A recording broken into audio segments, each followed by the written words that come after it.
everybody, this is Jason from the Tone Lab Recording Studio and the band Playgrat, and today I just want to do a quick video, mostly to help promote our new song that drops Monday, March 17th, called I Am the Science. We're super excited about this one. It's a little different. Each song that we've came out with here since we started Playgrat has been a little bit different. We haven't really settled in on a style yet, but this song should be a lot of fun. We're super excited about it. It's come out really good. And today I think I just want to do a quick video kind of demonstrating how we do the drums. You know, we have a drummer, Tony Engel. But he has a V-drum kit. And so he's back in Colorado. You know, if you're not aware, Playgrat is more of a recording project through multiple states, and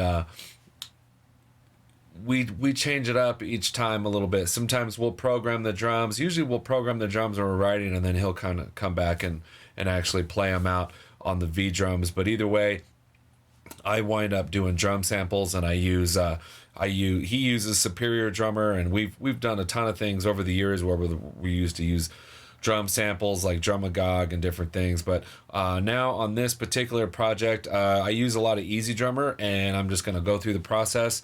Real quick video showing how basically we put them all together. Okay, so here we go in Cubase. So here I have my project. I have all my drums set up. This one is pretty much done. I'm getting a little ahead of myself. I've got all of my MIDI drums in. They've been played, edited, done. And then I have some of my group tracks, and then the rest of the song here. So basically, real quick, the way I set this up, so I start in Easy Drummer. And if you used Easy Drummer before, you know, this particular drum pack, I've got a bunch of them, but this one is the Modern Metal, recorded by Will Putney. And honestly, at the end of the day, if I had a big fat studio still and or ever, and unlimited mics and drum sets, I would track the drums exactly like this. So I respect the dude. I think his recordings are fantastic. And so basically, though, when it comes into here, I just go to basically the original mix. Though they've got great presets, but I want to do my own. But in my user presets, I have them saved as this Playgrat here. So I'm going to switch to that, and what that basically does is, you know, on my mixer, I've got it 2 kicks in, 2 kicks in, a kick out, a kick front, a condenser, a dynamic, 2 dynamics, a bottom and a side, the hi-hat, rack 1, 2, 3, 4, a ride, a couple crashes, couple chinas, splash, and my overheads, and an ambient. It gives me a lot of ambient options, and then I do some of the mic bleed here to make it more natural. But so what I wind up doing is I kind of set them up in an unnatural way, and then I bring these bleeds back in to just kind of glue the kit together. And then the other thing is as I set these up in Cubase track by track, I find that because these are stereo tracks 3/4, so my kick in, I'll pan that hard left. The other kick in, I pan it hard right. So one's 3, one's 4. The same here with the kick out, 5, 6, 7, 8, 9, 10. And once I've got those all set up, then I come in here to back into Cubase. And then I have my drummer, Easy Drummer over here, and then I activate the outputs, and then I just set those up basically 1, 2, 3, 4, 5, 6 all the way down until I got my room mics. And so that's how I import them in, and that works pretty good. And then when I get into my kit, if I open these up, so these first 2 are kind of duds. It's basically if there was a 1-2 stereo out. So okay, if I come down here and see, I'll pick kick 1, solo it out. Usually I put a channel strip.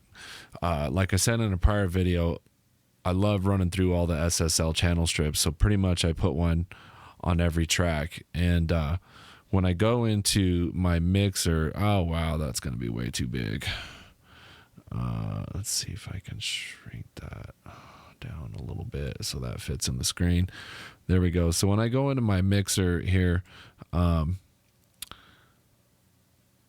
what we'll find is that if you highlight this with the little gear and on I think they started doing this on Cubase 13, but I'm using 14, and this one here might even started on Cubase 12. But basically, this channel latency, when you pop that in, that thing is great, because here, if you can see these numbers here, that just shows my latency on every plugin. And if I go over here to the kit, basically, we know it's on pretty much all of these. There's some other things, some other compression and whatnot. There's no latency, and so I don't mind. Yeah, Cubase has channel strips as well, but I love you, Cubase, but it's not the same. So anyway, so I'll put one on each track, on each drum track, and then I go down. And like I said, I like the 4KE. It's basically a 4000 series board, and then there's the other one.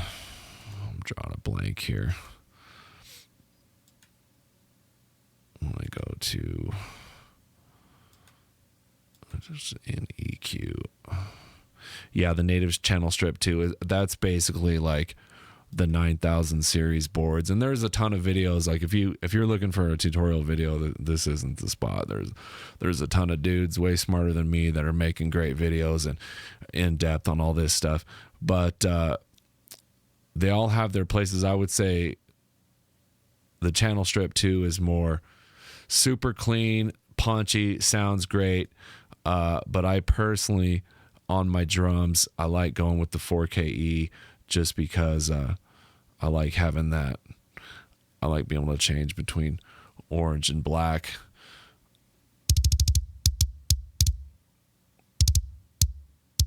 On my low end, here's the orange. I don't know how well you can hear that on a YouTube video. The brown, if I'm doing a little more rock or something, or I just want it to be a little more fat, and if I want that click, I'll usually switch over to the black. But if I just go down the line, I pretty much put one of those on every single track. So I'm running straight down the line, SSL channel strips all the way down. Even as I get down here into like the ride cymbal, I'm still rocking the 4KE. And what's cool about that is that, like I said, there's not a lot of latency, and I just love being able to just EQ those. So every time I come in, I EQ them to taste.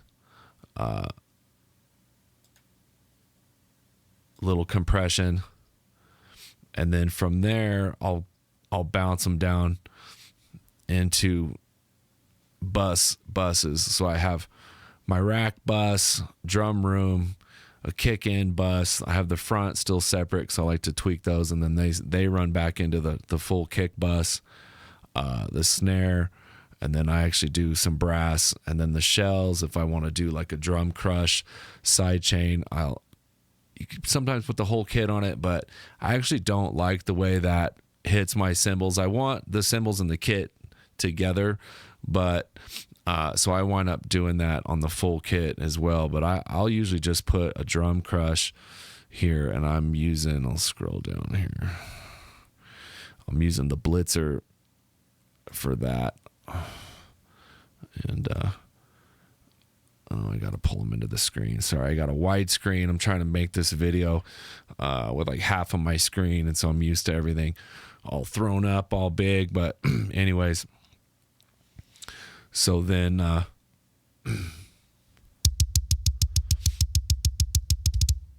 and I'll usually rock that through a send.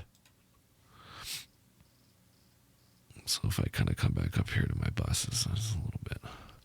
It's the first time I've done one of these. It's a clunky ass video. I apologize, but you get the point. There's a lot of people that are doing these, and I just thought, I'm doing it a little bit different, and the final result's coming out pretty good.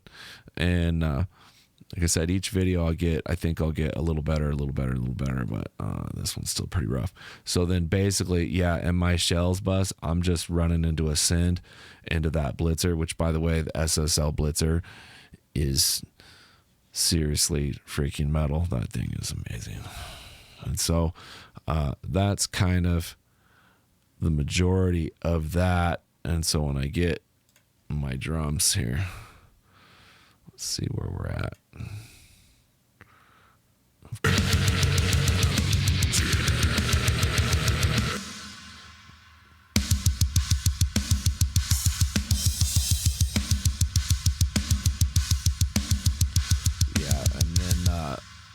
I put a little bit of this Lustrous Plates. I freaking love this plugin. This Lustrous Plates plugin, where are you at? On my snare. This thing is, of course, it's on the other part of the screen. Let me pull it over in here. So, by itself, it's a little wet.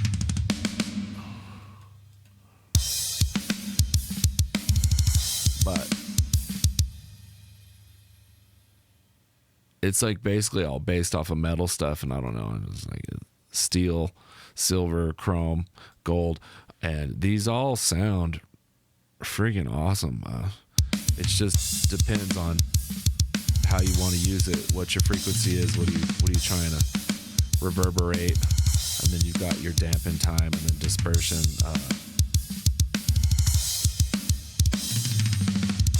A little different, just depends how you want it in the mix.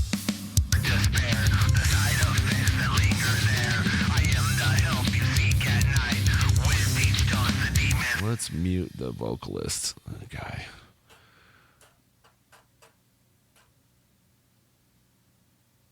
I want no vocals. Let's cut you out. You're noisy. And of course there's more vocals.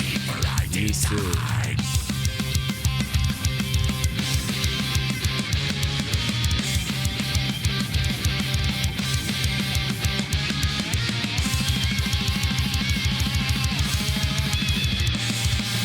Alright, let's rewind that a little bit.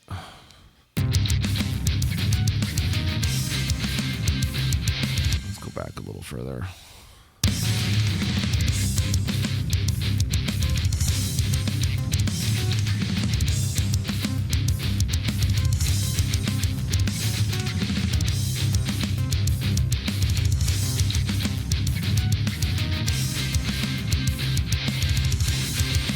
Crank the snare up a little bit. Good point.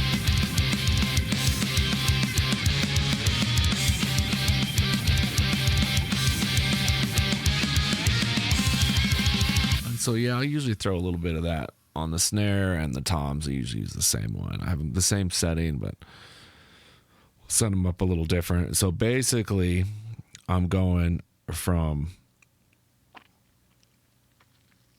Easy Drummer, original mix, panned out into separate tracks, and then imported into Cubase track by track by track. I think it winds up being, I think there's about 24 tracks here with my overheads and chinas.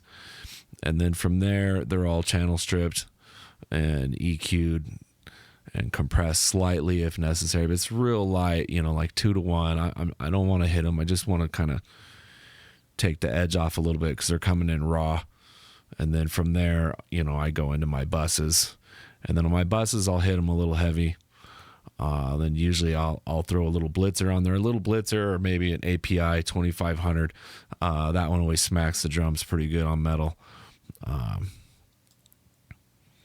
Usually here with this blitzer on my rack bus, it's still 2-to-1. I'm pretty slow attack, fast release, and I freaking love it.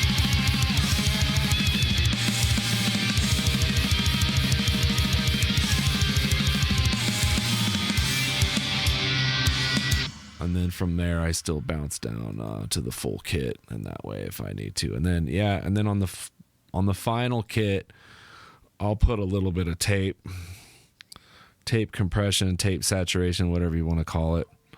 I like running a little tape on the very end of the drums, but it's not much.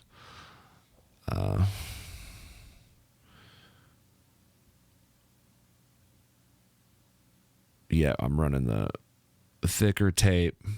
Sometimes you can do the thinner tape if you want it to be just like a little tighter, but because it's on the full drum mix, I usually like the fatter tape. And then I can't see, yeah, it's at 15 IPS, and then that thing sounds great. So like with it, without it,